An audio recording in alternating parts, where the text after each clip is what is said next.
Love this podcast? Support it and sponsor today. Simply head to ozcastnetwork.com for details. Davo, Tom and Callum for the podcast, which means we've got exclusive content for you. Yeah, so obviously every day we plan the show, and a couple of days ago an article came out regarding a animal artificial intelligence that can basically tell you what your animals are thinking and saying. And so we trusted our lovely friend Callum over here to create a bit of a skit, which, you know, there's been a bit of drama behind the scenes, which we won't go into on the podcast. Yeah, there's no need to go into it. The internet's been real crumbly here at the moment. Oh, The internet here has been really shocking. crumbly. yeah, I know, Yeah. but for not 48 hours. All right, anyway, Yeah, we I have won't other work to do. I do other jobs than just like making Okay. little skits. Okay, for the show.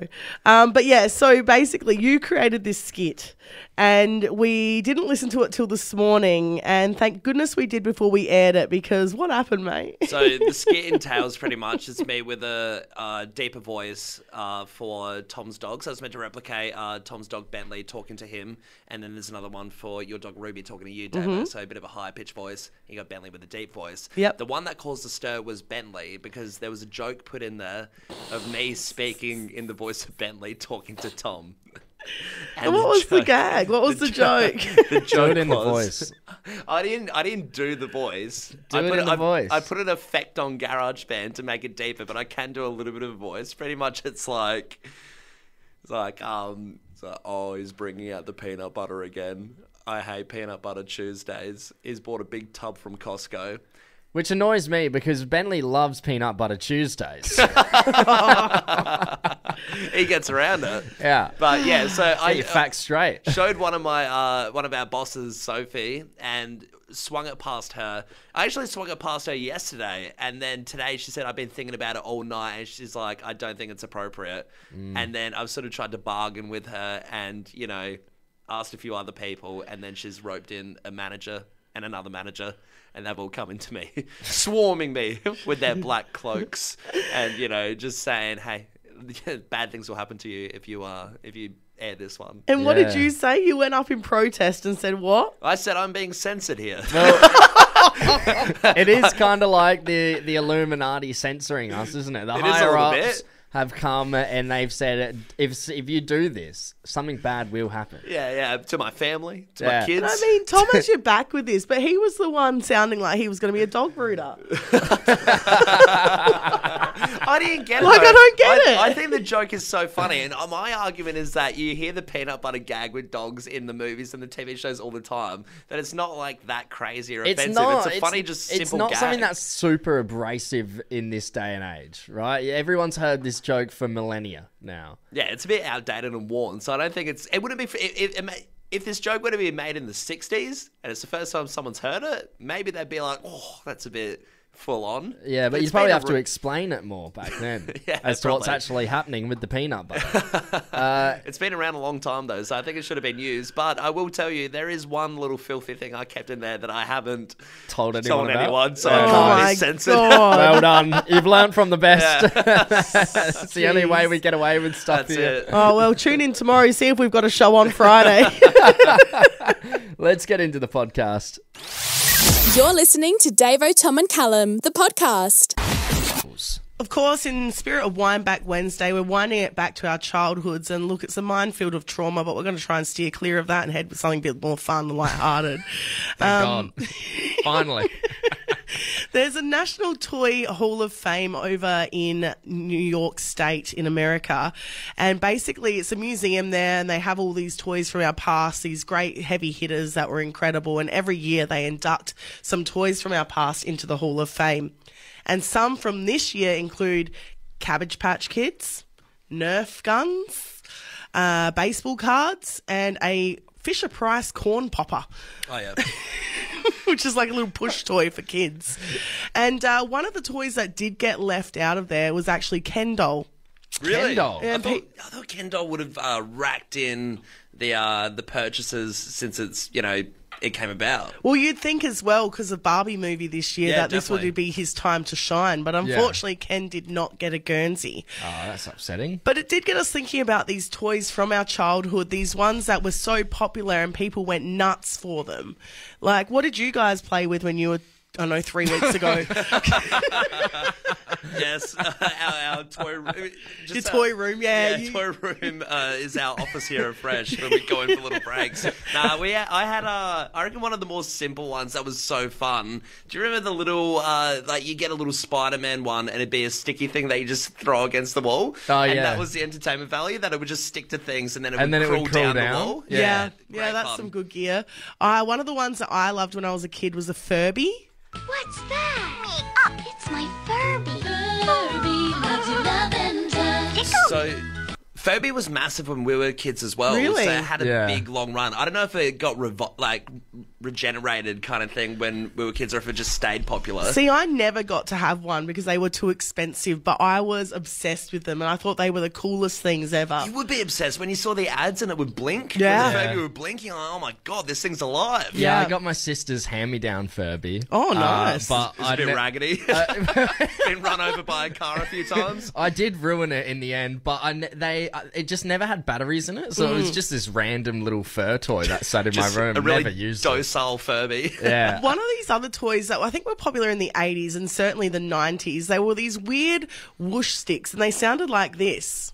I wanted to get this kid one of those tubes that when you turn it one way, it goes... And then when you turn it the other way, it goes... Remember them? Yeah, they were the they were best. cool. They were great. They were good fun. It was mind-blowing as well. I remember one of the best toys was the big robot man, and it was like a big white robot, and you could control him, and he would pick up, balls or, things like that. And he had, It's like a different- remote control. Different actions, he could dance and So I things didn't like have that. the man, but I had the T-Rex. It was like this robotic T-Rex that you could like remote control, walk around. Pretty cool. Yeah, I mean, when I was a kid, the robot sort of toys, there was this dog thing that used to do a backflip. That was pretty exciting. They were probably $120. Wow. What are some of the hottest toys from your youth, Adelaide? Hey, plenty of texts coming through. Somebody's texted in saying Beyblades. Oh, yeah, for sure. Good times. We used to bring them to primary school, have battles. This one here, Tickle Me Elmo, that was massive when I was a kid. I reckon it still is I feel massive, like isn't it? Tickle Me Elmo has been massive for so long. You've seen it around heaps. Someone said Tamagotchi. When I was a kid, my dad used to take me to Cunningham's Warehouse, which was this really cheap shop there. Once another nostalgic little shop chat there, but that one they had the $2 Tamagotchis there. Yeah, they were cool. terrible, but that was the only ones that I was allowed. Wait, how about Tarzos when you get it in the chip packets, like Yeah. in the Smith's chips? Yeah. Hey, Beanie Kids and Bratz dolls. Huge. Yeah, they're a massive one. Hey, we're going to go to the phone lines. We got Craig from Parafield Gardens on the line. Craig, good morning. What was one of the hottest toys from your youth? Yeah, g'day guys. And Davo. Yeah, the little Nintendo split screens, sort of in your pockets.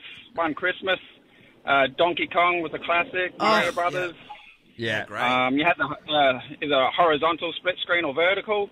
So yeah, they were all the rage, and a couple of my cousins got some as well the same Christmas. So we all got different games. So you could meet up and sort of play different games. Was that split screen thing back in the day a bit of a mind blower that was never seen before?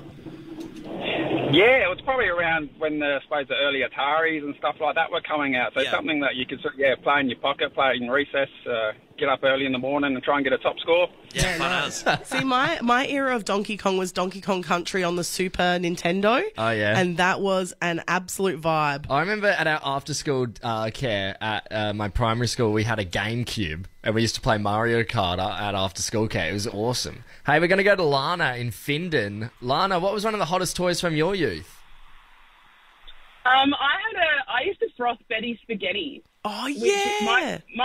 they might be niche. It might have been more of a young girl thing. They used to be able to stretch their arms, but my text line was mainly like, I don't know how you could like a Furby. Why? Yeah, they are creepy, aren't they? No, Furbies are like borderline satanic. I think they're brainwashing kids into like cooked stuff. Furbies are wild. Well, you know what, Lana? It is interesting. You hear those stories of the Furbies just turning on in the middle of the night and start yapping away. So I don't know what the deal with that is, but it's a bit spooky. No, it's not on, and I think most of them should end up in a bin Lana, quicker than the purchase. Did you ever have a Furby? I didn't personally because they're creepy as hell, but no, I have a really bad memory of doing like a homestay overseas. I got to do one in like the Netherlands, and my host sister had a Furby and it spoke Dutch. Oh, and no. if you think Furbies are creepy in English, try like cooked Dutch. It's not okay. Satanic It was awful. Dutch. Putting fear into children all over the world for just $79.99. All right. I get older. The Davo, Tom, and Callum podcast stays the same age. Rapping is probably, something that is meant to be left behind closed doors. I guess, if you're karaokeing in the car, maybe that's acceptable. Keep the windows up. Yeah. You really do try and keep it under wraps. You don't really do it in public too Nice much. pun. If you're not, yeah, exactly. If you're not, an expert at it or a genuine performer. And that is tough because when you can successfully rap a verse of something and you know you can nail it, there's nothing you want more than to show other people. But there's also that shame and that social cue where you realise it's not okay. Definitely, yeah. I think as well, I feel bad for amateur rappers because, even successful rappers have to go through that stage of being an amateur. And I think being an amateur rapper is more daunting than being just an amateur guitarist or something. There's something about the rapping when you're at that level where it just really comes off a bit cringy sometimes. Yeah. Everyone has to go through it if you want to be a rapper, I guess. I mean, you and I watched about 15 minutes of a video of some amateur rappers out in the streets giving it a red hot crack. Yeah. And it was hard. It was a hard watch. Snipes vs. Touche. Check Have a it look. out. It's on the streets of Melbourne, and it's a group that goes around sussing rap battles. But in recent news, there has been a new rapper that has come to light, and it is Leonardo DiCaprio. For his 49th birthday bash. It's his 49th birthday as of recently. And he's invited the likes of Kim Kardashian, Beyonce, even Jay-Z was there. Oh, no. So he's doing it in front of a pretty daunting crowd. Now, Leonardo DiCaprio, a lot of respect for him. He's a great actor. He's been in some incredible films. But there's one thing we do not need to see Leonardo DiCaprio do, and that is rap some Wu-Tang. Yeah, Is he rapping an original piece or is he taking a bit from a song? He's rapping Wu-Tang Clan. Oh, right. Yeah, so okay. once again, very respectable rappers that he's really bitten off more than he can chew, I reckon. Well, we've got a bit of audio here of Leonardo rapping. Let's hear it.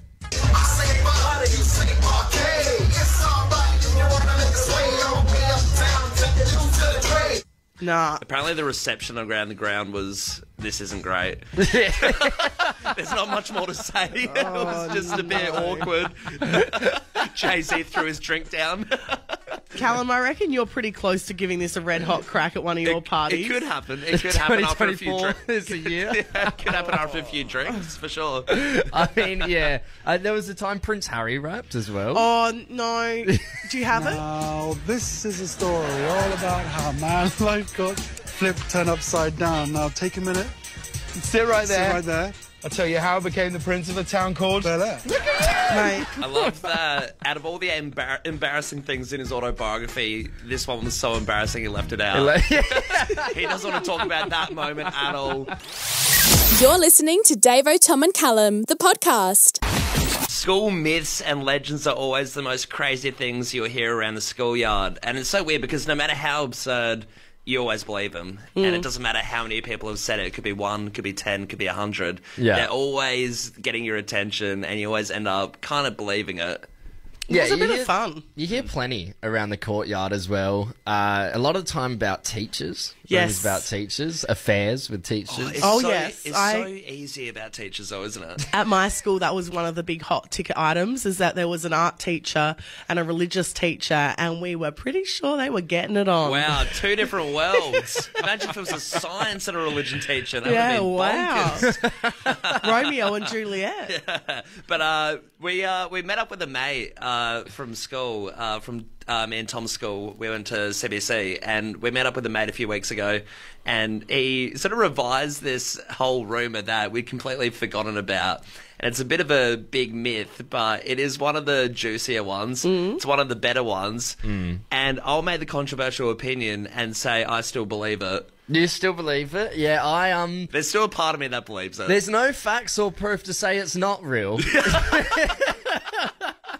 And there's more people that testified that it is real to back it up. Okay, what is this rumour? So there's this one teacher who was rumoured to have a peg leg. Peg leg. Sorry. So the idea that she has a wooden leg as opposed to a real leg. So, and the way people would, like, grab you with this rumour would be like, have you ever seen her legs? And you start to think about it, and you're like, she didn't ever wear anything but a pantsuit or a very long dress. You never saw any sort of skin. Yeah, exactly. Like, And she's a nice little old lady, by the way. Keep in mind, I reckon she would have been in her late 60s, 70s or something. I mean, the idea of having an artificial leg, obviously, it's something that happens in life, whatever. But the idea that she's actually got a peg leg, like pirate style peg. So it wasn't, like a prosthetic, modern age kind of leg. It wasn't a robo leg or anything cool. It was, it was a pirate leg made of wood. And these rumours went on for a while, and then a couple years later, I remember somebody upped the ante and said they've seen her and seen the wooden legs. I don't even her in the classroom take off a wooden leg was what they said. Apparently, what I get in my head, and I didn't even know the guy who said that he saw the leg, but what I'm guessing is that the way he describes it is that she just wanted to relax her wooden leg and put it on the table kind of thing. She just wanted to, mid-class, have a rest, sit back down in the swivel chair and put the leg back up on the table. But you know, and then what was she funny? used her hook hand to write on the board and her parrot to go give out the worksheets. Exactly. But you know what was crazy? I went on a school trip to Vietnam. And she came on that, right? She was one of the designated teachers on that trip. And one of the things that made me believe it was that, Vietnam, it gets up to, plus 35 degrees, in the 40s degrees. Never once did she wear shorts or a skirt. Peg leg. Sorry. Who the hell in that weather is wearing pants constantly? I never saw her legs. What rich-ass school did you go to that took you to Vietnam? Are you joking? We had to You're pay missing our the way. point. I know I've gone past it, but that is insanity. We helped in an orphanage. We're good people. But yeah, she was on the trip and I didn't see her legs, so yeah. What was the school folklore, Adelaide? Did it have anything to do with teacher rumours? Was it something like a myth about the school was haunted or something? Yeah, and excuse the pun, but I want to know if your story has any legs to it. Is it definitely true? Is there evidence behind it? Somebody's texted in saying, there was a rumour at our school that if you stood in the bathrooms and said Hail Mary 3 times, the girl that passed away 100 years in the bathroom would appear behind you. Is that meant to be Bloody Mary? Yeah, it's like that sort of thing, yeah. Someone said at our high school, our art teacher was a witch and would use her witch magic on her favourite students so they'd do good enough with their assignments to get A's.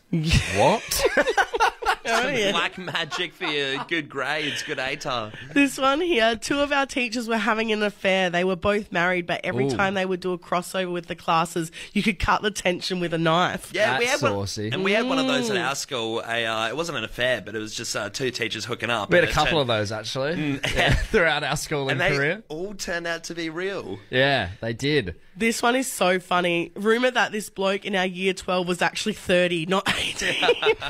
Compelling evidence that I can't remember would suggest he was. I love that you can't remember the evidence, but that's what it is with school myths and rumours. You might not remember all the evidence, but there's a part of you that just knows it's true. Hey, we're going to head to the phone lines. We got Jamie from Goola on the line. Jamie, what was the school folklore? Hi, guys.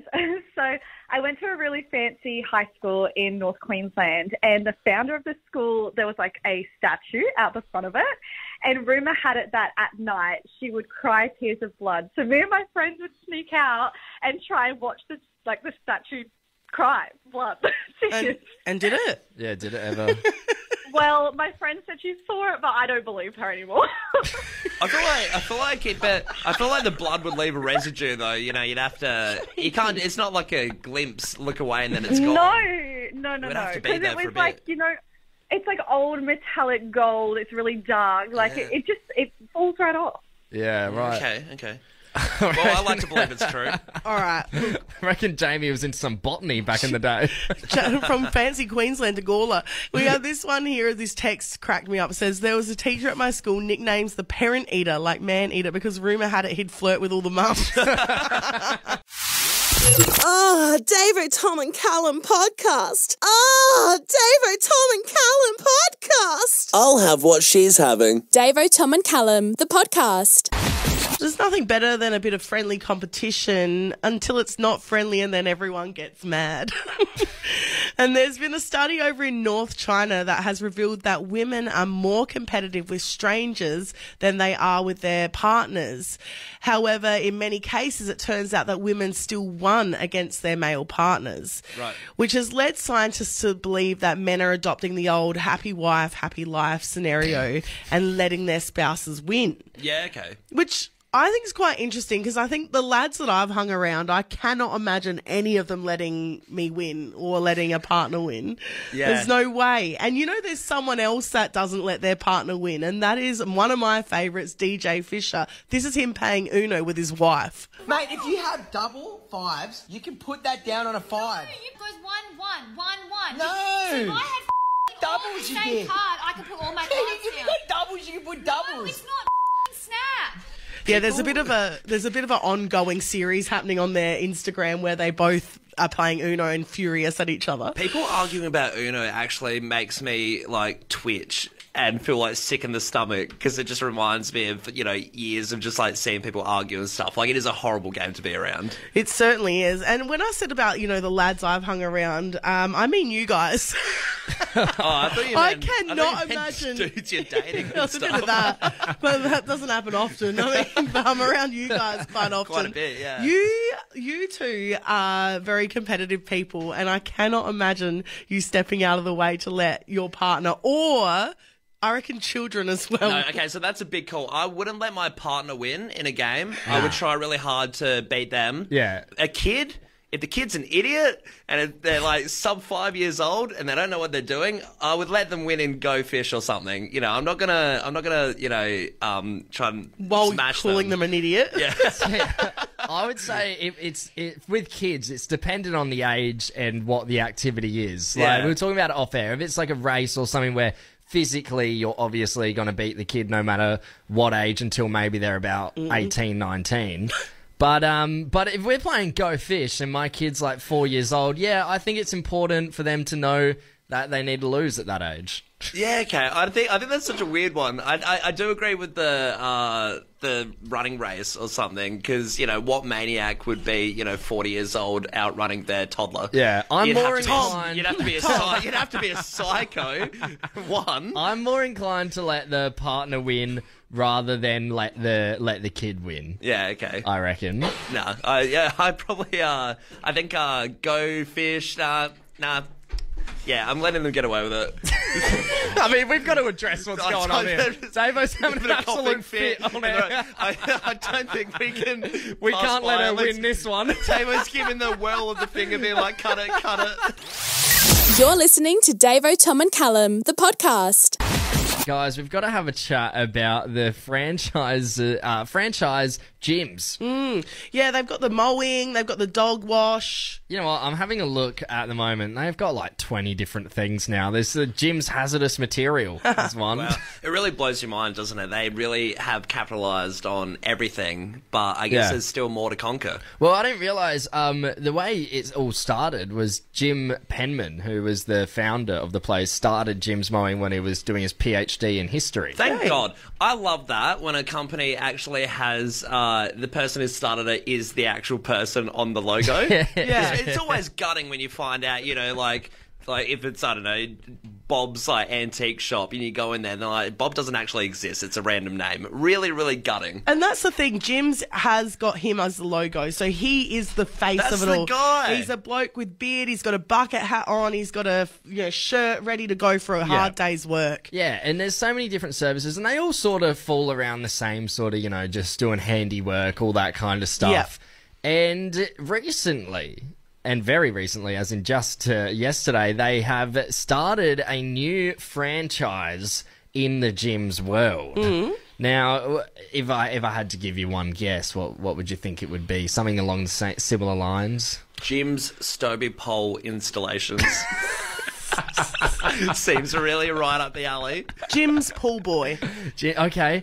Well, it's Jim's Beauty. Hey, Jim's Beauty. You know what's crazy as well? With Jim's Beauty, that they're still using the classic Jim look. They're still with this Jim logo with the man with the beard and the hat.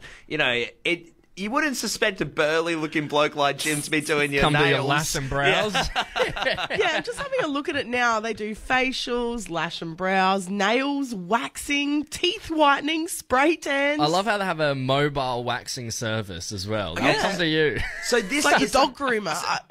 It's the same concept, I'm assuming. It is. Do you reckon they park out the front of your house and you hop in this little tin mobile thing and get waxed by them like a dog? Or Now, I don't know about you guys, but are you really going to be booking big burly Jim to come do your beauty services? Hey, don't knock it till you try it. I don't know if you've heard about Daryl's bloody clothing hire, but he's next. Who else could be out there?